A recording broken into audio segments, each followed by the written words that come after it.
오늘은 사도행전 16장 11절에서 15절 짧은 내용이지만 하나님께서 영혼들의 마음을 어떻게 여시는가에 대한 말씀을 함께 나누고자 합니다. 우리가 살아가면서 다른 사람, 남이라는 대상의 마음을 얻고 싶을 때가 얼마나 많은지 모릅니다. 그죠? 저 사람이 나하고 같은 마음이었으면 얼마나 좋을까, 나하고 같은 편이었으면 얼마나 좋을까, 그런 마음을, 남의 마음을 얻고 싶을 때가 많죠. 때로는 가족들의 마음을 이해할 때도, 또는 친구들의 마음을 알고 싶을 때도 많이 있어요. 누군가에게 또 내 마음이, 내 진심이 이런 거다 라고 또 아무리 또 설명을 해도 아주 또 안 먹힐 때가 있죠. 속 답답할 때가 있습니다. 사람의 마음이라는 게 뭐 그냥 1 이렇게 되면 너무 좋겠지만, 우리 옛 속담에 10개 물속은 알아도 한길 사람 속은 모른다고 하는 말씀, 그 속담처럼 사람 마음은요 너무 복잡하고 그 견고한 성으로 다 이렇게 쌓여져 있습니다. 그래서 우리가 아무리 노력을 해도 그 마음이 열리지 않을 때가 있다는 거죠. 그렇다면 우리가 예수 믿는 사람으로서 예수의 이름을 증거할 때, 복음을 전할 때, 그 듣는 사람의 마음은 어떻게 얻을 수 있냐, 듣는 사람의 마음을 어떻게 열 수 있냐. 우리는 굉장히 오랫동안 복음을 전하고 또 전해왔지만 그게 쉽지 않다는 걸 아마 다 결론으로 가지고 계실 거예요. 사람의 마음을 바꾸고 하나님의 진리를 받아들이는 궁극적인 힘은 어디서 오냐? 오늘 사도행전 16장 11절에서 15절은 이 중요한 질문의 해답을 알려주고 있는 겁니다. 바울이 2차 선교 여행 중에 복음이 아시아를 넘어서 유럽 땅에 첫 발을 내딛는 역사적인 순간이 바로 이 자주장사 루디아의 집에 가서 복음을 전하게 되는 겁니다. 유럽의 첫 번째 회심자이고 기독교인의 초석이 되는, 유럽 기독교인의 초석이 되는 이 루디아 한 여인에 대한 이야기가 짧지만 11절에서 15절까지 아주 집중적으로 기록이 되어져 있습니다. 복음이 사람의 마음에 증거되어질 때 열매를 맺는 과정, 그리고 가장 중요하고 결정적인 역할은 하나님이 하신다라는 것을 가르쳐주고 있어요. 오늘은 하나님이 사람의 마음을 변화시키시는구나 라는 것만 얻고 그렇게 기도하는 사람이 되어져도 오늘은 정말 말씀을 제대로 들은 겁니다. 우리가 흔히 사용하는 자물쇠 아시죠? 열쇠, 자물쇠. 요즘은 다 번호키 삐삐삐로 하지만 이렇게 넣어서 풀어야 되는 자물통이 있는 자물쇠는 외부의 침입을 막기 위해서 닫아놓고 걸어놓는 거 아닙니까? 웬만해서는 정교하게 만든 자물쇠들은 부수기가 힘들죠. 은행에 간 비밀 금고 같은 것들은 뭐 손 지문에, 뭐 안면 인식에, 요즘은 또 눈에 있는 동공까지, 그 다음에 키 2개에 막 그렇게 합니다. 우리의 마음, 사람의 마음도 죄와 불신앙, 교만, 편견, 이런 것들이 사람의 마음을 굳게 닫아놓습니다. 그래서 우리가 복음, 예수 그리스도의 이름을 전하지만 그것들이 다 닫게 만들어서 듣지 못하게 하는 거죠. 그래서 종처럼 정확히 맞는 열쇠가 아니면 열 수가 없는데, 그 유일한 열쇠는 그 열쇠를 만든 사람이 가지고 있는 열쇠죠. 이 열쇠를 만드신 분은 하나님이세요. 사람의 마음을 여는 열쇠를 만드신 분은 하나님이십니다. 안 될 것 같지만 어느 순간 예수를 믿게 되는 거죠. 모르겠습니다. 저는 대학에 가서 예수님을 믿었거든요. 네. 초등학교 6학년 때부터 저희 어머니가 교회를 다니셨고, 그리고 그 목사님이 신방을 오셨는데 6학년 때 제가 신방 오신 목사님한테 뭐라 그랬냐면, 아직도 생각이 나요. 저 바빠요. 초등학교 6학년이 바쁠 게 뭐가 있어. 근데 바쁘다고 교회 못 간다고 그랬어요. 그리고 대학에 가서 저 강릉까지 가서 복음을 듣고 그때 예수님을 믿었어요.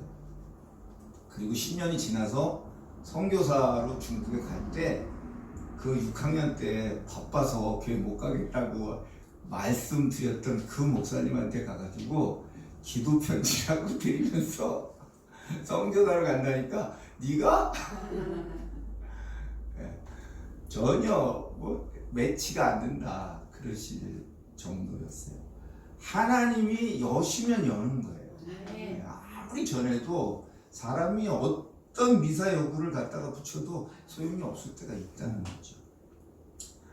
오늘 11절에서 12절은 바울 일행이 마게도냐의 환상에 순종해서 아시아 대륙의 끝자락에 위치한 항구 도시인 드로아에 갑니다. 드로아에서 배가 떠나서 유럽으로 향해 가서 사모드라게를 지나서 이튿날 마게도냐 해안 네아폴리까지 이릅니다. 이틀 걸렸다는 거죠. 육지로 빌립보에 갔습니다. 빌립보에서 마게도냐의 첫 성인 로마의 식민지였던 그곳에 가서 이제 복음을 전하게 됩니다.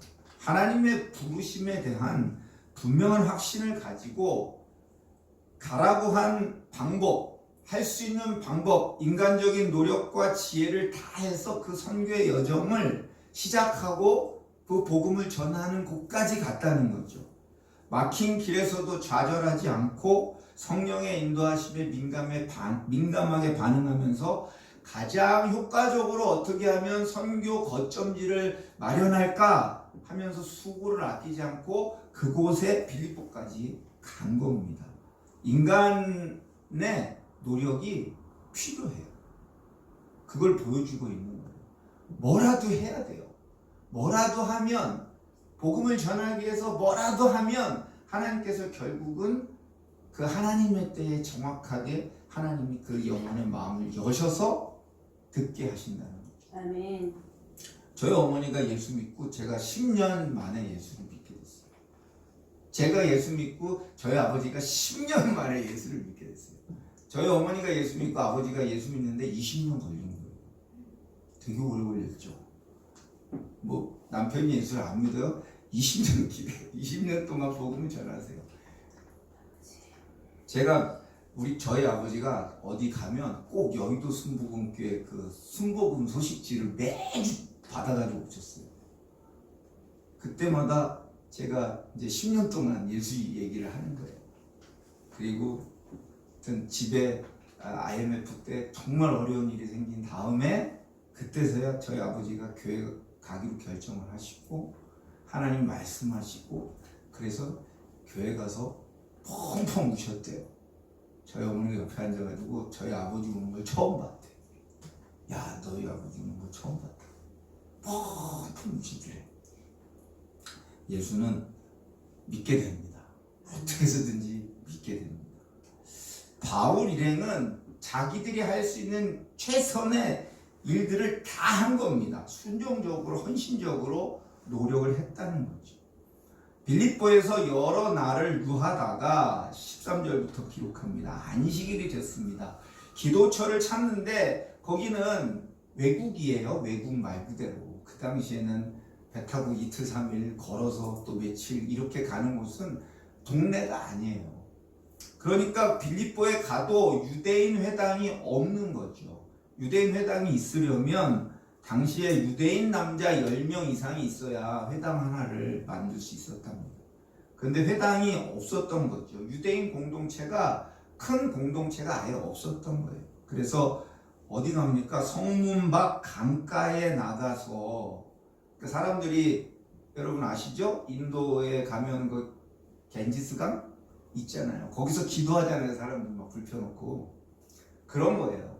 그러니까 강가에 나가면 사람들이 기도하는 사람이 있겠다 해서 강가로 간 겁니다. 그곳에서 모여있는 여자들을 만나서 말을 하는 겁니다. 복음을 전하기 위해서 어디서 사람들이 모여서 기도하는 곳이 있을까를 찾아갔고 거기 가서 강가에 모인 사람들 중에 만나는데 그 사람이 이제 루디아가 되는 겁니다. 하나님의 마음, 사람들의 마음을 여시는 역사는 이렇게 복음을 갈급하고 있는 곳, 그러니까 사람들이 기도하는 곳, 그곳에 가서 복음을 전하려고 노력할 때 복음을 듣는 사람들이 있다는 거죠. 그럼 우리가 어디 가서 복음 전할 수 있을까요? 그러니까 무당한테 가서 복음 전할 수 있는 거고요. 그러니까 절에 가서 중한테도 복음 전할 수 있는 거예요. 왜냐하면 진리를 찾아서 헤매는 사람들이거든요. 근데 진리 아닌 거를 진리라고 완전히 착각하고 살고 있거든요. 그러니까 등산 가실 때 절 가까운 데 가서 복음 전하시라는 거죠. 그런 데서 진짜 복음을 갈급하는 영혼들이 있다는 거예요. 도시에는요, 너무 바빠서 사람들이 들으려고도 하지 않죠. 아예. 요즘은 뭐 예수님 그러면은 바로 그냥 등 돌리고 휙 가버리죠. 전도지도 안 받는다고 들 그러셔요. 전 나가서 이게 주면 잘 받아요. 왜 그럴까요?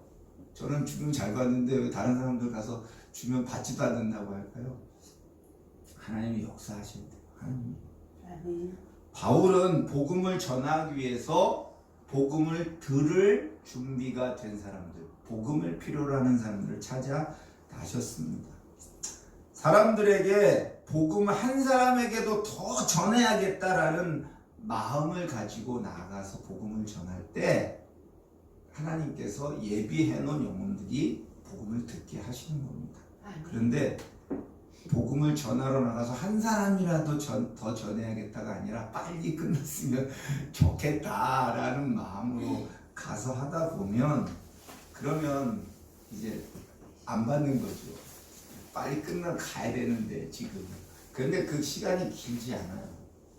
저도 매일 나가지만 딱 26개 딱 준비해가지고 나가서 주거든요. 너무 추우면 조금 한 10개 정도 남을 때도 있는데 근데 요즘 그제 막 되게 추울 때는 좀 남았어요. 근데 또 어느 날은 조금 일찍 나가면 또 되게 많아요, 사람들이. 그래서 모자랄 때도 있어요. 계속 전도하는 게 부담스러워지는 게 아니라 사람들의 반응이 예전 같지 않다는 것 때문에 복음을 전하는 걸 포기하는 게 아니라 그럴수록 더욱 복음을 전해야겠다라는 사명감을 가지고 속에서 핑계를 찾고자 하면 정말 우리는 얼마든지 핑계를 댈 수 있어요. 오늘은 추워, 오늘은 더워, 그죠? 비가 와, 여러 가지 핑계를 댈 수 있다고요. 근데 복음 전하는 사람을 찾아서 가서 한 사람에게도 더 전해야겠다라고 하면 반드시 그날 준비하고 나간 만큼 하나님 만나게 해주신다. 14절에 가면 이렇게 기록합니다. 제일 중요한 단어죠. 주께서 마음을 여셨다. 할렐루야. 두아디라시에 사는 자세국감 장사, 하나님을 섬기는 사람 루디아라고 하는 한 여자를 만나게 됩니다. 루디아는 그 당시에 이 옥감장사라고 하면 상당한 부를 가지고 있었던 사회적인 지위가 있던 사람이라고 합니다. 중요한 건 그녀가 이미 그 지역에서 하나님을 경외하고 있던 사람이었다는 거죠. 그러니까 동역자를 만난 거예요. 그냥 안 믿는 사람을 만나서 복음을 전한 게 아니라 하나님을 이미 경외하고 있는 사람이라고 기록을 하고 있습니다. 이방인인데 유대교의 호감을 가지고 하나님을 예배하고 진리를 찾고 있었던 사람이었다. 그 마음이 이미 영적으로 준비된 밭과 같은 사람이었다. 본문의 핵심 구절은 바로 이 루디아가 바울의 말을 듣고 있었을 때 주님께서 그 마음을 열어서 바울의 말을 따르게 했다는 거죠. 뭐 누디아를 뭐 여러 번 뭐 편지를 주고받고 한 것도 아닙니다. 사람을 찾아서 갔는데 거기서 만났는데 누디아인데 하나님을 경외하는 사람입니다. 불가능한 일을 가능하게 하시는 분이시라는 거죠. 누디아의 회심은 바울의 설득력이나 누디아가 살고 있던 또는 누디아가 그동안 이제 어느 정도 위치에 있었으니까 자기가 가지고 있던 이해력 때문에 일어난 게 아닙니다. 하나님이 그 마음을 열어주셨다는 거죠. 전도하다 보면 그런 사람들 종종 만날 때가 있어요. 이렇게 예수님 믿으세요 쭉 전하다가 보면 어떤 사람이 계속 그냥 있다가 나중에 자기도 예수 믿는다고 얘기하는 사람들이 있어요. 그동안은 얘기 안 했었거든요. 그런데 어느 순간 자기도 예수 믿는다고 꼭 그렇게 얘기하세요. 그러면서 다른 사람한테 주셔도 된다고. 근데 또 어떤 분들은 그냥 아무 말 없이 하시죠. 대부분 요즘은 그런 분들이 많아요. 가난한 성도들. 그 전에 다니셨다가 코로나 또 여러 가지 문제, 요즘 교회들이 막 큰 교회들이 문제가 많고 이러니까 이제 안 나가시는 분들이 많아요. 그래서 화요일날 가면 제가 꼭 한 번씩 여쭤봐요. 주일날 가서 예배 잘 하셨어요? 그러면 대답을 안 하셔. 알거든요. 이제 지금 몇 달을 했는데 9개월을 했는데 알죠. 저분 예수 믿는지 안 믿는지 알거든요. 그런데 대답을 안 하죠. 안 가신 거지. 얼마나 가기 싫겠어요. 마음이 통하지 않는데 억지로 가면 힘들겠어요. 안 가신 거예요. 그래도 예수님 잘 믿으시라고 말씀을 드려요. 오늘 누디아를 만나고 누디아의 마음이 자기도 하나님을 경외하는 사람이라고 그리고 바울에게 이렇게 고백하고 서로가 교제하게 될 수 있었던 건 전적으로 하나님이 그의 마음을 감동시키셨기 때문입니다. 저는 복음을 전하면서 그렇게 감동된 사람을 만나게 해달라고 기도합니다. 그러니까 언제까지 해야 돼요? 감동된 사람을 만날 때까지 하고 그 사람을 만나면 그 사람이 함께 복음 전하는 사람이 되는 거죠. 15절에 가면 하나님께서 마음을 열어주신 그 누디아의 삶에서 즉각적인 변화와 열매가 나타납니다. 그녀는 그와 그 집이 다 세례를 받고 그리스도인이 됐다는 거예요. 정말 신기한 일이죠. 그렇죠? 처음 만난 그녀의 집에 가서 복음을 전했고 집안 사람들이 다 예수님을 믿게 됐다라는 겁니다. 이건 그냥 기적입니다. 그냥 기적. 누디아의 회심이 그 한 사람에게뿐만 아니라 가정 전체가 예수님 믿고 세례받는 역사를 가져왔다. 하나님께서 하나님의 사람의 마음을 여실 때 그 영향을 통해서 그가 속해 있는 공동체에 구원이 이어지게 하신다는 말씀입니다. 세례를 받은 후에 누디아는 바울 일행에게 이렇게 말합니다. 만일 나를 주 믿는 자로 알거든 내 집에 들어와서 유하라. 그리고 강권에서 머물게 했다. 할렐루야. 네, 정말 생전 처음 가는 곳에 가서 예수 믿는 사람을 만나고 하나님을 경외하는 사람을 만나고 복음을 전하고 그 가족이 구원을 받고 그 가족의 집에 며칠을 머물렀는지 모르겠습니다. 며칠을 머물렀다고 안 써있기 때문에 그런데 그렇게 강권에서 머물게 되어졌다. 이건 뭐 엄청난 일인 거죠. 누디아의 집은 빌립보 교회의 첫 번째 모임 장소가 됐을 것이 분명합니다. 그리고 유럽 땅의 교회의 초석이 된 거죠. 여러분, 하나님께서 마음을 열어주신 사람은 그 마음이 하나님의 사랑으로 가득 차게 되고 그 사랑이 즉각적으로 다른 사람을 향해서 영향력으로, 헌신으로, 섬김으로 표현되어지게 되어져 있다라는 겁니다. 여러분이 만나는 사람, 여러분이 복음을 전해서 예수를 알게 되는 그 사람이 하나님이 준비하셔서 역사하시면 이런 사람을 만날 수 있다. 할렐루야. 그러므로 여러분의 삶 가운데 정말 축복된 만남이 있기를 바랍니다. 예비된 사람들을 만나시기를 축복합니다. 하나님께서 여시는 마음, 첫 번째는 복음을 전하는 일에 우리가 최선을 다해야 돼요. 멈추지 마시라는 거예요. 끊임없이 전하라는 거죠. 우리가 복음을 전하는 그 통로로 우리는 쓰임을 받는 거고요. 그리고 듣는 사람들에게 구원이 이르게 되어지는 거죠. 두 번째는 마음을 여시는 하나님의 주권적인 은혜를 간구하라는 겁니다. 예비된 영혼을 만나게 해주십시오. 전할 때 받아들이게 해주십시오. 오늘도 만나서 전하는 영혼들이 구원받게 해주십시오. 끊임없이 그걸 기도하라는 거죠. 하나님, 저 영혼의 마음을 열어주시고 주님의 진리를 깨닫게 하시고 예수 그리스도를 구주로 영접하게 해주십시오. 끊임없이 기도하라는 거예요. 세 번째는 내가 하나님 앞에 열린 마음으로 주님의 음성에 귀 기울여야 합니다. 그러다 보면 저 사람에게 복음을 전해라 라는 말씀도 하시고 뭐 정말 생각지도 못한 말씀들을 주실 때가 있어요. 마지막으로 우리의 마음이 항상 하나님의 성령의 빛이 우리에게 비춰질 수 있게 하시고 열린 마음의 열매를 우리의 삶으로 보여줘야 합니다. 그러니까 우리의 삶이 변화되어야 한다는 거죠. 그래서 여러분의 삶을 통해서 그리스도의 사랑과 그리스도의 섬김과 그리스도의 희생과 그리스도의 나눔이라는 그 삶의 변화가 증거로 보여져야 합니다. 그것이 이제 삶으로 드리는 예배가 돼요. 그러면 분명히 하나님께서는 여러분을 통해서 천하보다 귀한 한 영혼을 구원하게 하실 겁니다. 아멘. 여러분을 통해서 몇 명이나 예수를 진짜 믿게 됐습니까? 진짜 예수를 믿게 되면 천하를 얻은 거거든요. 아멘. 천하보다 귀한 한 영혼이니까요. 그렇죠?